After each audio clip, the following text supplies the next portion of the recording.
جی السلام علیکم ورحمۃ اللہ وبرکاتہ۔ لکھتے ہیں جی اگر کوئی شخص تراویح کے ساتھ وطر پڑھ لے تو بعد میں تہجد پڑھ سکتا ہے؟ اگر پڑھ سکتا ہے تو کیا وطر دوبارہ پڑھنے پڑے گا؟ کیونکہ آخری نماز وطر ہے۔ محترم بھائی، پہلی بات یہ یاد رکھیں کہ کئی دفعہ میں یہ بات ذکر کر چکا ہوں کہ یہ جو بات ہے نا کہ آخری نماز وطر کو بناؤ، یہ فرمان جو ہے یہ وجوب پر دلالت نہیں کرتا۔ یہ نبی اکرم علیہ السلام کا فرمان وجوب پر دلالت نہیں کرتا، کیونکہ نماز وطر کے بعد بھی نماز پڑھنا ثابت ہے جناب محمد رسول اللہ صلی اللہ علیہ وآلہ وسلم سے، اور آپ کے صحابہ سے بھی ثابت ہے۔ لیکن یہ بات بھی یاد رکھے کہ جو لوگ یہ کہتے ہیں کہ جی جس نے پہلی رات وطر پڑھ لیا ہے، اگر وہ رات کے آخری حصے میں پھر بیدار ہو اور ایک رکعت پڑھ کے تو وطر کو جفت کر لے اور دوبارہ نوافل پڑھ کے پھر وطر پڑھ لے، ان کی یہ بات درست نہیں ہے۔ اس لیے کہ رسول مکرم علیہ الصلوۃ والسلام نے یہ فرما دیا ہے کہ لا وطرانی فی لیلہ، کہ ایک رات میں دو دفعہ وطر نہیں ہوتے۔ اور سنن ترمذی 470 نمبر اور اس کے علاوہ ابو داؤد نسائی اور کئی کتابوں کے اندر یہ بھی بات موجود ہے، یہ قصہ، یہ حدیث کہ طلق بن علی رضی اللہ عنہ جو ہے نا وہ ان کے متعلق آتا ہے۔ راوی بیان کرتے ہیں کہ وہ رمضان المبارک کے مہینے میں ایک دن ہمارے پاس تشریف لائے اور شام ہو گئی تو ہمارے پاس ہی انہوں نے روزہ بھی افطار کیا، اسی رات ہمیں قیام کروایا اور وطر پڑھائے۔ یہ بات سمجھنے والی ہے۔ کہتے ہیں کہ ہمیں قیام کروایا، وطر پڑھائے، پھر وہ اپنی مسجد میں چلے گئے اور اپنے ساتھیوں کو نماز پڑھائی۔ وطر باقی رہ گئے تو ایک آدمی کو آگے کر دیا، خود پیچھے ہو گئے۔ مطلب یہ ہے کہ خود آگے نہیں ہوئے وطر پڑھانے کے لیے، وطر کے لیے ایک آدمی کو آگے کیا اور اپنے ساتھیوں کو وطر پڑھائے۔ جی کہ ایک آدمی کو آگے کیا کہ وہ لوگوں کو یعنی اپنے ساتھیوں کو وطر پڑھائے، اور ساتھ کیا فرمایا کہ میں نے نبی علیہ الصلوۃ والسلام کو یہ فرماتے سنا ہے کہ لا وطرانی فی لیلۃ، ایک رات میں دو بار وطر نہیں ہے۔ تو یہ بڑی واضح بات ہے کہ طلق بن علی رضی اللہ تعالی عنہ بھی وطروں کے بعد قیام مزید کر رہے ہیں، لیکن جب وطروں کی باری آتی ہے تو انہی میں سے کسی بندے کو کہتے ہیں کہ آپ وطر پڑھا لو، خود نہیں پڑھتے کیونکہ انہوں نے پہلے پڑھ چکے تھے۔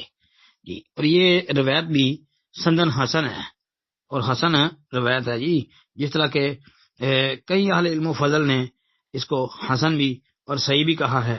امام ابن خزیمہ، ابن حبان وغیرہ کے نزدیک تو یہ صحیح ہے۔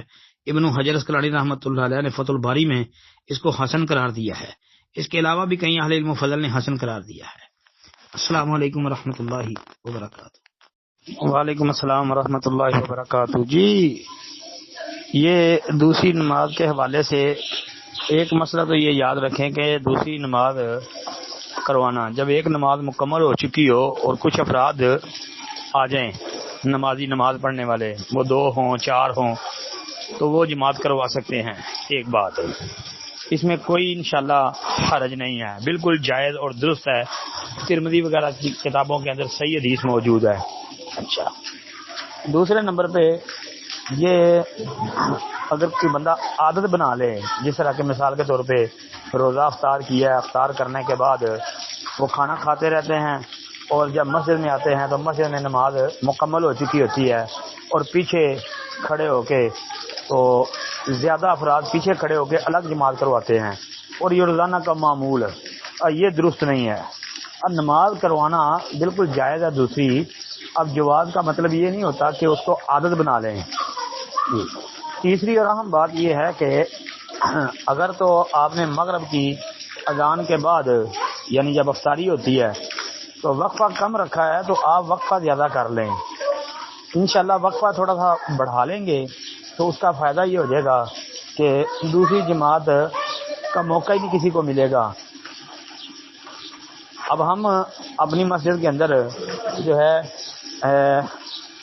اذان مغرب کے بعد یعنی 12 منٹ کا وقفہ ہم نے رکھا ہے رمضان کے مہینے میں، تو 12 منٹ میں الحمدللہ روزہ دار جو ہیں وہ افطاری وغیرہ کر کے اچھے سے تو آ کے جماعت میں شامل ہو جاتے ہیں، اور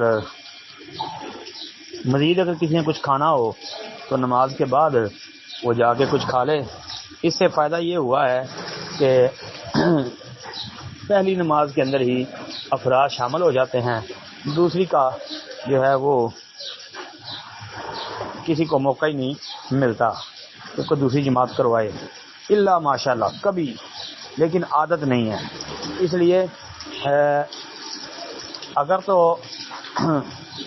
وقت آپ نے کم رکھا ہے تو وقفہ زیادہ کر لیں تاکہ ایسا کسی کو موقع ملے نہ، اور اگر وقفہ زیادہ ہے اس کے باوجود لوگ اس طرح کرتے ہیں روزانہ تو یہ غلط کرتے ہیں۔ السلام علیکم ورحمۃ اللہ۔